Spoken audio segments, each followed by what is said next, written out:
I've been using the NISI Athena Primes now for some time, and I've been using them on different projects from documentaries to commercial work on my FX6 and Red Komodo, and I've really loved using them. I currently own the full set from the 14mm up to the 85, and I've recently picked up the 18mm as well, just because I felt like it was just going to fill a little space that was missing on the set. Now, I was lucky enough to get these back in about April, and like I say, I've been using them on all my work, and I thought today I just want to take you through what I think about them, some tests I've been performing with them so you can see the quality of the images you're getting out of them, and I've also done a little comparison in here against the DZO Vespids Primes, because that is something that I know a lot of people have been thinking about and talking about with these lenses and want to see the kind of image quality and differences between them, and I think you'll be quite shocked when you see that later in the video. So if that sounds like something you're interested in, stick around and let's get into the video. The Athena Primes are a mid-range priced lens, but don't let that fool you. They certainly punch above their weight. And just for complete transparency, I purchased these lenses for myself, and I won't be going super deep into specs and doing loads of in-depth testing and pixel peeping, because I'm not really about that. But I will be talking about using these in my professional work and a real live environment, and I'll be showing you some footage that I've filmed with these. So hopefully that's going to help you if you have been looking at these lenses. So the Athena Primes are available in a range of different mounts, from L mount, E mount, RF mount, Fuji mount, and a whole load of other mounts. But I picked these up in a PL mount because these suit my workflow better, because I want to be able to utilize these lenses across a range of different cameras for my work. If you pick these lenses up in the native mount, you're going to have the option to get the rear drop-in filters on the back, which is a really cool thing to have, especially if you don't have any internal ND options on your camera. Now, all of these lenses have a super fast aperture or t-stop of 1.9 throughout the set, except for the 14mm at a t2.4, and the 18 and 135mm are at a t2.2. They are a full aluminium construction and they look and feel premium. They feature fluorescent markings on the side of the lenses showing the focal length, the t-stop, and feet and meters for the focal distance. They also have a front 77mm filter thread. The lenses feature a 46mm image circle for full frame coverage, but they will also fit a Vista Vision sensor, and if you're looking to use them on your APS-C camera, these will work fantastically also. I use them on my Red Komodo on the Super 35, and I've absolutely been loving the image that I'm getting out of these lenses on that. The lenses are all around 800 grams, except for the 135mm, which obviously is going to be a little bit heavier because it's a little bit bigger. But in terms of weight, it's really going to help with reducing time, balancing, and they're going to feel great on a gimbal. And if you're packing them in a backpack to travel light on shoots, yeah, it's a no-brainer. These are awesome. When it comes to focusing on these lenses, they are smooth across the set. They all seem to have the same amount of resistance, which was great. If you are coming from photo lenses to cine lenses, you are going to notice that when you do manual focusing, it takes quite a long throw to get the focus, whereas with photo lenses, it's quite sensitive. And that's going to be down to the 300 degree of rotation you have on the focus ring with these lenses. I'll also just mention that the focus and aperture rings are located equally in the set, so changing between the lenses when you've got them on a focus system is going to be a breeze. The aperture ring also does have a little bit more resistance on it, which I love, because sometimes when you are manually focusing, it's easy to accidentally knock this, but with that extra resistance, if you do knock it, it doesn't move, so that's really good.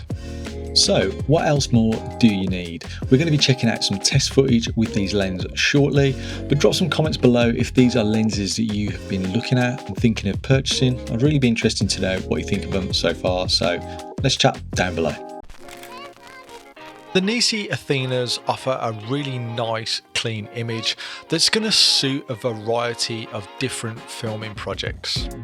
The lenses overall produce a rich and really poppy image. They feature a beautiful micro contrast quality, although I think micro contrast is a difficult thing to talk about and define, but when you look at the textures and rich colours from these lenses, you can see it clearly, especially in the skin tones.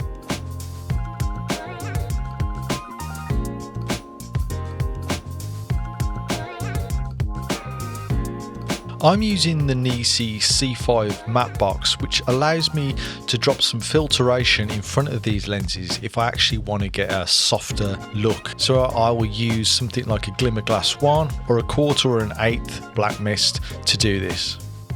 When it came to chromatic aberration, the lenses varied quite a bit. I found the 25mm and the 35mm performed the worst. They gave a yellowy, orangey tint when drifting into the high contrast areas. But on the rest of the set, from the 50 to the 85 and the 14, they performed pretty well and it was quite controlled. But when you stop these lenses down, it tends to disappear. When it came to flaring, they all did have their own individual characteristics, but as a set on a whole, I think they all worked really nicely together.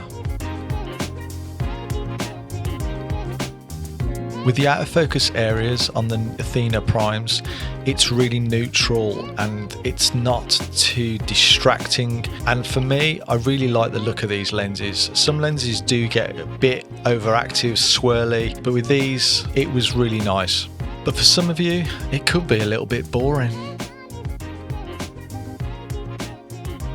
When it comes to close focus with the Athena Primes, they perform pretty average. I will stick the specs on the screen, but to improve these, I actually picked up a set of cheap diopters.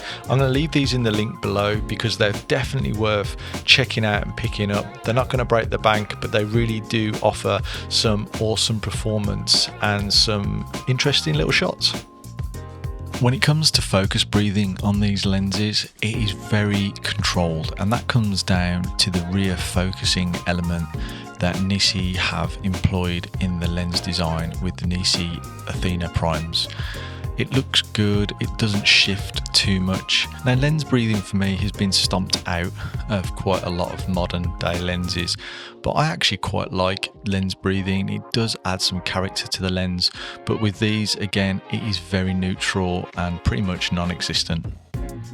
The characteristics of these lenses are they are good, clean, neutral looking and optically really good lenses. They're consistent across the range and not overly clinical, and for me they're a really good starting point for any kind of look. But like always, I'd really love to get your guys' inputs on what you think of these lenses.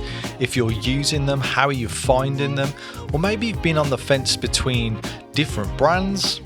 Has this video and the images you've seen made you think, actually, I might buy these? Now, one thing I do want to talk about with these lenses is with the PL version. These lenses with the PL actually focus from the rear of the lens, so therefore the element does protrude out the back. Now, what this means is if you are using a camera that you need to use a PL adapter, not all PL adapters are going to work, and that's because the element is going to protrude too far back into the adapter and you're not going to be able to focus to infinity. Luckily, there are a few PL adapters out there which I will list that work with these lenses, or at least I have tried them with these lenses and I've had no issue. But the one issue you're gonna have is if you are using something like the Red Komodo, which I also film with, which has no internal ND system, you're not going to be able to use any of these PL adapters with an ND system built into them, which is a little bit annoying because that is something that I do love, is the ability to have the drop-in NDs on the adapters. So I don't know, is that going to be a deal breaker for you guys? Love to know, drop that in the comments. Now, when it comes to the Vespids and the Athenas, for some reason I'd always presumed that the Vespids were a lot more vintage looking, But after carrying out a few tests with both of these lenses next to each other, I have been quite surprised. Looking at the images side by side, I found it really hard to actually tell these lenses apart. Optically, in this sharpness area, they perform really well. And in fact, I actually feel almost the Vespids do render skin tones a little bit nicer looking straight out of camera. But like I say, what look you actually prefer from a lens is entirely going to come down to personal choice.